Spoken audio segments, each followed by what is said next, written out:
Let's talk about betaine HCL. Can you really get rid of acid reflux by taking more acid, and is that actually a safe thing to do? It's pretty controversial, so let's talk about it.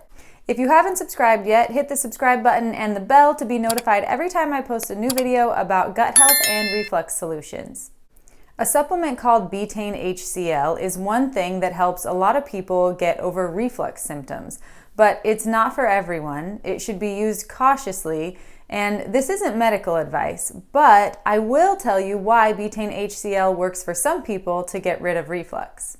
One of the causes of reflux is actually low stomach acid because it can lead to imbalances of bacteria in the gut and also lead to poor digestion, specifically of proteins.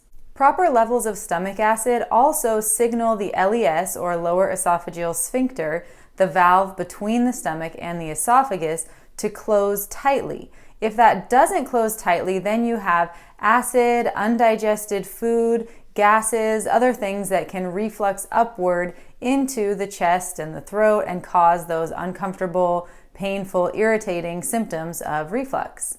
Stomach acid production could be low because of stress, eating too many highly processed foods, chronic inflammation, lack of certain vitamins, and of course, reflux medications. Addressing the underlying causes of low stomach acid is the best course of action for long-term relief and long-term health, in my humble opinion. But sometimes we need a little boost, and people find that taking betaine HCL supplements helps when nothing else has worked quite enough. This can be a pretty controversial subject, and people have a lot of different opinions on this, whether it's safe to take stomach acid, whether it makes sense or doesn't. Let me know in the comments below if this is something you have tried or something you would try, or if you just think it's complete nonsense and you would never do it. A quick word of caution: if you have gastritis or ulcers, you'll want to avoid betaine HCL and focus on healing those tissues first. If you add more acid when you already have that damage, it could cause more damage, so you want to be really careful about that. Also, it's not recommended to take betaine HCL with NSAIDs, or nonsteroidal anti-inflammatory drugs like ibuprofen, aspirin, naproxen, things like that, because those can damage the mucosal lining, and combining those with increased acidity could cause more problems and more inflammation. Our stomachs are designed to withstand a very low pH. In other words, a high amount of acid in the stomach should not cause a burning or gnawing feeling to someone who has a healthy stomach and a healthy mucosal lining. If you do have that burning, gnawing feeling in your stomach, that could be a sign that you have gastritis. I personally like to DIY everything, including my health, but if you are unsure of whether this would be safe for you to do, it's a good idea to work with an experienced practitioner, somebody who's familiar with this and who can help guide you through the process and determine whether this is something you might want to try.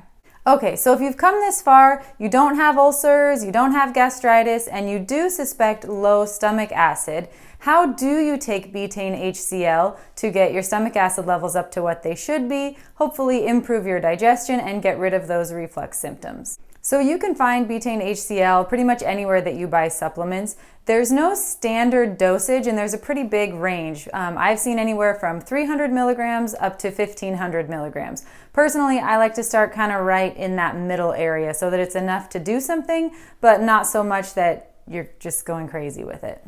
Timing is probably the most important part of taking HCL. In the middle of a meal that contained protein, I took 1 capsule of betaine HCL. It's important that you don't take it on an empty stomach because this can cause a false heartburn regardless of your actual stomach acid levels. I then paid attention to how I was feeling after I took the supplement and after I ate. I did not have any increased symptoms. I didn't have heartburn. I didn't have increased burning or gnawing or anything like that, which indicated that I probably had low stomach acid. If I had felt an increase in burning or a gnawing feeling in my stomach, I would have stopped taking the supplement and assumed that either 1, my stomach acid levels were enough, or 2, that I had inflammation in the stomach or the esophagus that couldn't handle that extra acid without doing some healing beforehand. Sometimes people will increase the dosage until they do feel something and then back down a little bit to find the correct dosage for them, and then continue that dosage for a couple days, a few days, while also focusing on the things that help you to have proper stomach acid levels in the first place. This would be things like managing your stress, improving your digestion in general, eating healthy foods, all of the things that are generally good for you, and also staying hydrated so that your body can make enough stomach acid. So that's the basic idea. You try betaine HCl with a meal that contains protein.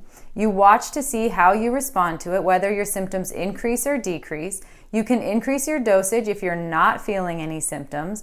Find the dosage that seems to work well for you and take that for a few days up to a couple of weeks. And again, just pay attention to what is going on in your body and make the decision that is best for you.